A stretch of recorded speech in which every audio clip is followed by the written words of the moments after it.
ये कहानी एक ऐसे बालक की जिसके पैदा होने पर रिश्तेदारों ने कहा कि इसे मार डालो, ये किसी काम का नहीं है। समाज ने हर तरफ उसका मनोबल गिराने की कोशिश की, लेकिन लड़के ने कमाल कर दिखाया।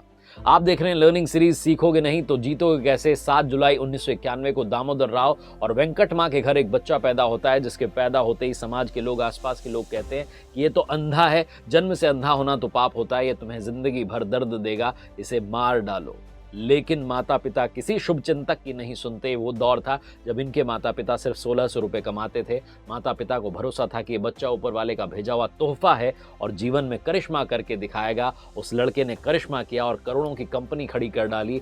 उनके जीवन पर आज मूवी बन गई है, जो कि अगले महीने 10 मई को रिलीज होने जा रही है। श्रीकांत बोल्ला की बात कर रहा हूं, जिन्होंने कि जीवन में सिर्फ और सिर्फ पॉजिटिविटी का ही रास्ता अपनाया। साइंस पढ़ना चाहते थे, लेकिन नेत्रहीन होने के कारण इनको परमिशन नहीं मिली।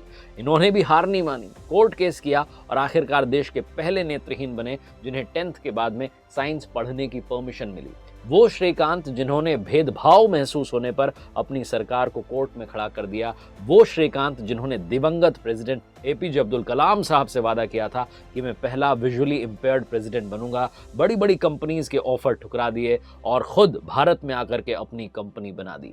10 मई को ये मूवी आ रही है श्रीकांत नाम की, जो कि बहुत ही कमाल की मूवी लग रही है। ट्रेलर बहुत लोगों ने पसंद किया है। राजकुमार राव ने बेहतरीन जो है रोल प्ले किया है, तो उसको आप देखिएगा। लेकिन उनकी कहानी बहुत संक्षेप में आपको बताता हूँ। इनके माता पिता चावल की खेती करते थे, खेतों में इनको ले जाना शुरू कर दिया था, लेकिन ये चाहकर भी हाथ नहीं बटा पाते थे। उनको लगा कि बेटा खेत के काम तो आ नहीं पाएगा, इसलिए इसको पढ़ाई में लगाते हैं। सबसे करीबी स्कूल जो था वो 5 मील दूर था, वहां तक जाने का कोई साधन नहीं था। श्रीकांत पैदल पैदल जाते थे, लेकिन समस्या इस सफर के बाद आई। जब वो स्कूल में पहुंचते थे तो उन्हें लास्ट बेंच पर पहुंचा दिया जाता था। गेम्स पीरियड की घंटी बजती और सारी क्लास ग्राउंड में चली जाती। श्रीकांत भी इसी उम्मीद से बाहर जाते थे कि कोई उनके साथ खेलेगा, लेकिन हर बार निराश होते।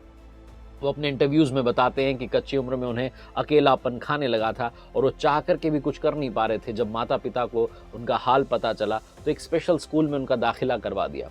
जब वो स्कूल में गए तो अपने घर से 250 किलोमीटर दूर आ चुके थे और घर वालों की याद उन्हें सताती थी। किसी चीज़ में मन नहीं लगता था। एक दिन उनको लगा कि स्कूल से भाग जाते हैं, लेकिन वो पकड़े गए। जब जिन रिश्तेदारों ने एडमिशन करवाया था उनके पास पहुंचे, ये पता चला उनको कि भैया स्कूल में जो इस तरह का कारनामा कर रहा है, तो उन्होंने बहुत प्यार से समझाया और कहा कि घर जाकर के तुम कैसा जीवन जियोगे, वहाँ जीवन बदलने के लिए तुम्हें मेहनत करनी होगी। उसके बाद इन्होंने जो है पढ़ने की, सीखने की ठान ली। सबसे पहले शुरुआत की ब्रेल से। ब्रेल सीखने के बाद इंग्लिश, उसके बाद क्रिएटिव राइटिंग, डिबेट्स में पार्टिसिपेट करने लगे और सिर्फ पार्टिसिपेट नहीं करते थे बल्कि जीतते थे। इन्होंने अपने इंटरेस्ट को सिर्फ शौकिया नहीं रखा, इन्होंने चेस खेली, ब्लाइंड क्रिकेट खेला, दोनों में नेशनल लेवल तक पहुंचे और एक समय जो कि स्कूल से भागना चाहते थे वो क्लास के टॉपर बन गए। 2006 में जब ये 9th में थे, लीड इंडिया 2020 जो है प्रोग्राम शुरू किया था डॉक्टर एपीजे अब्दुल कलाम साहब ने, जहां यंगस्टर्स को मेंटोर किया जा रहा था। और उस कार्यक्रम में डॉक्टर एपीजे अब्दुल कलाम सारे बच्चों से बातचीत कर रहे थे और पूछ रहे थे व्हाट्स योर लाइफ गोल। तो उसमें इन्होंने भी, श्रीकांत ने भी अपना जो है जवाब दिया। उन्होंने कहा कि मैं देश का पहला विजुअली इंपेयर्ड प्रेसिडेंट बनना चाहता हूं। जिस कॉन्फिडेंस से इन्होंने जवाब दिया, डॉक्टर एपीजे अब्दुल कलाम ने इनकी तारीफ की थी। बाद में इन्होंने कंप्यूटर सीखना शुरू किया। 10th क्लास खत्म होने वाली थी, तो क्या सब्जेक्ट चुनेंगे, ये सवाल जो था इनके सामने था।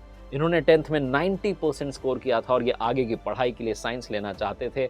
स्कूल नहीं माना, स्टेट बोर्ड का हवाला दिया, कहा आप आर्ट्स ले लीजिए, साइंस नहीं। लेकिन उन्होंने कॉम्प्रोमाइज़ नहीं किया। इन्होंने कहा कि अब तो पढ़नी है तो साइंस ही पढ़नी है। सारे ऑप्शंस बोर्ड ने जो इनको बता दिए और तब इन्हें लगा कि अब कुछ नहीं हो सकता, तो एक कोर्ट में पहुंच गए। 6 महीनों तक कानूनी लड़ाई लड़ी और फाइनली गवर्नमेंट ऑर्डर आता है जिसमें लिखा था कि आप साइंस सब्जेक्ट ले सकते हैं, लेकिन अपनी रिस्क पर। रिस्क से इश्क करने वाले श्रीकांत बोल्ला ने अपनी मेहनत अब डबल कर दी थी, क्योंकि उनके सामने सबसे बड़ा चैलेंज था। ये वो समय था जब देश में, स्टेट बोर्ड की बात करूं तो विजुअली चैलेंज स्टूडेंट्स के लिए साइंस पढ़ने की सुविधा नहीं थी। ऐसे में श्रीकांत ने सारी बुक्स को ऑडियो बुक्स में कन्वर्ट करवाया और पढ़ने में कोई कसर नहीं छोड़ी। उसका रिजल्ट ये रहा कि जब ये पास हुए तो 98% मार्क्स इन्होंने स्कोर किए। श्रीकांत बोल्ला के सामने अब चैलेंज बहुत बड़ा था।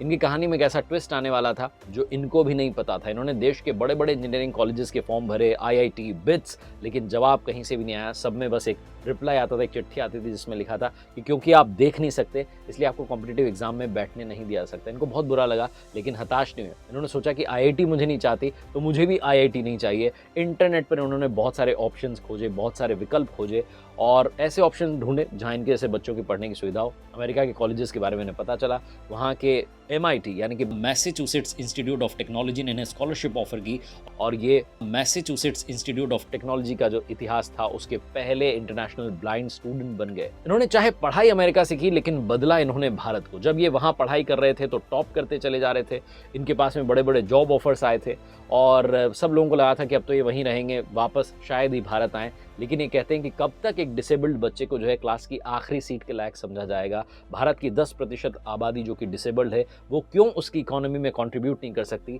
इसका जवाब मैंने खुद ढूंढा और मुझे लगा कि जब मैं एजुकेशन का फ़र्क जो है उसे मिटा दूंगा तो विजुअली चैलेंज्ड बच्चे भी कमाल करेंगे। इन्होंने उन बच्चों के लिए कंप्यूटर ट्रेनिंग सेंटर खोला, पैसे जुटाए, एक बिल्डिंग इन्होंने किराए पर ले ली, 5 कंप्यूटर खरीद लिए, एक जो है सदस्य वहाँ पर रख लिया, कंप्यूटर की कक्षाएं चालू कर दी, बच्चों को स्किल देना शुरू कर दिया। लेकिन सबसे बड़ा जो सवाल था वो ये था कि जॉब कैसे मिलेगी।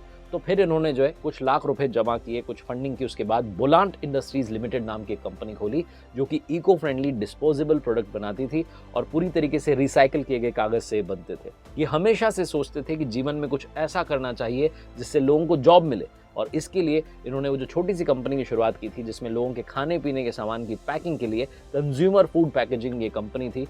शुरुआत में सिर्फ अपने आसपास के बेरोजगार लोगों के साथ कंपनी की शुरुआत की थी और अब जो है ये company consumer food packaging, printing ink और ग्लू का बिजनेस कर रही है। आज इनके हैदराबाद और तेलंगाना में 5 प्लांट हैं जिसमें इनके जैसे जो है सैकड़ों लोग काम कर रहे हैं और छठा प्लांट जो है आंध्र प्रदेश के नेल्लोर के पास में श्री सिटी में इनका बन रहा है। इनकी कंपनी आने वाले समय में 8,000 से ज़्यादा लोगों को जॉब देने वाली है। इनकी कंपनी में फ़िलहाल 4,000 लोग जो है काम कर रहे हैं और ख़ास बात यह है कि इनकी कंपनी में 70% जो लोग हैं वो स्पेशली जो है एबल्ड हैं। कहने का मतलब ये है कि अपनी सक्सेस के बारे में सिर्फ श्रीकांत जो अपने इंटरव्यूज़ में, टॉक्स में कहते हैं कि जब दुनिया कहती थी कि ये कुछ नहीं कर सकता तब भी मैं यही कहता था कि मैं सब कुछ कर सकता हूँ। इनका जो ड्रीम है उसे पूरा करने में इनकी मदद की है इनकी टीचर स्वर्णलता जी ने। बुलांट का जो 70% वर्क फोर्स है, जैसा मैं बता रहा था कि डिसेबल्ड जो एम्प्लॉयज़ हैं, स्पेशली एबल्ड जो एम्प्लॉयज़ हैं, उनसे मिलकर बना है। उन्हें ट्रेन करने का काम इनकी जो टीचर रही स्वर्णलता जी वो करती हैं और इन्होंने अपने काम से बड़ी बड़ी शख्सियतों को प्रभावित किया जिसमें रतन टाटा साहब का भी नाम है। इनकी कंपनी 2018 की एनुअल रिपोर्ट के मुताबिक 150 करोड़ रुपए का टर्नओवर कर चुकी है। श्रीकांत बोला का जो है कॉम्प्रोमाइज़ नहीं करने वाला जो स्वभाव है और जो इनका सेंस ऑफ ह्यूमर है, जिसके चलते खुद को दया का पात्र नहीं बनाते हैं बल्कि उस पर हंस करके आगे बढ़ जाते हैं, वही इन्हें स्पेशल बनाता है। जो मूवी आ रही है श्रीकांत, उसके ट्रेलर में भी एक डायलॉग है जिसमें इनके साथ जो बैठे होते हैं उनसे कहते हैं कि आप जो बाहर खड़ा है लड़का, उसको भीख में रुपए मत दो, उसको हम जॉब देंगे, पैसा देना है तो मुझे दे दो। ये अपनी बातों से, सेंस ऑफ ह्यूमर से जो है लोगों के दिल जीतते आए हैं और आज इनकी कहानी देश भर में पहुंचने के लिए तैयार है। 10 मई को ये मूवी जिसमें राजकुमार राव जो है इनका रोल प्ले कर रहे हैं, देखना होगा कि कितनी लोगों को पसंद आती है। लेकिन इनकी कहानी ने मुझे इंस्पायर किया, इसीलिए मैंने इनकी कहानी आज आपके साथ शेयर की। उम्मीद है कि आपकी लाइफ में अगर कोई लो मोमेंट चल रहा है, लो फेस चल रहा है, तो आप उसको हाई की तरफ लेकर जाएंगे, जीवन में कमाल करके दिखाएंगे, कर दिखाओ कुछ ऐसा कि दुनिया